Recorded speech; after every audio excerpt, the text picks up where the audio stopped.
and animate the debate they do. Just Stop Oil's media appearances, especially with right-wing broadcasters, often turn into fairly frenzied spectacles and pull in huge viewing figures. You have this strange relationship with the media where often Just Stop Oil people, they'll be brought on a show, let's say Piers Morgan, with an audience and a sort of spokesperson seem to really despise you. Yeah. But you consistently get re-invited on. It seems that you guys pull in great numbers for people like Piers Morgan. They really want you on their show.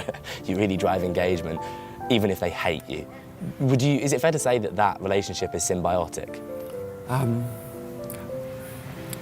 Well, I have to say that I personally don't like going on those programmes, but I do go on those programmes, on those right-wing programmes.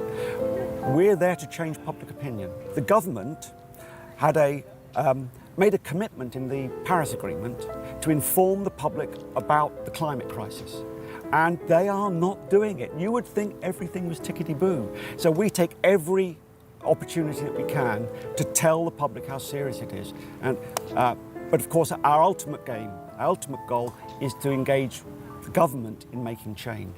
So we'll go on any programme that wants us. Discussions about Just Stop Oil in the media are often conducted with a sense of indignation about the group's tactics. But ironically, it's precisely this indignation, this media outrage on behalf of the British public, that drives Just Stop Oil's message. After all, various studies have shown that content that evokes anger has the capacity to be hugely viral and thus profitable. There's a lot of people in the media who are like, oh, well, we can't talk about the climate at the moment, there's no climate news happening. So obviously we would prefer that climate change was in the news instead of Stonehenge and that action. But it is important because even if 1% of the 110 million people who saw that one video go away and research about the climate crisis, or they even hear the words climate crisis, or they even think about the fact that people are resisting it, maybe because the government is not doing enough on the climate crisis, that is already a success. So it is really important to have that wide reach because we live in such an attention economy.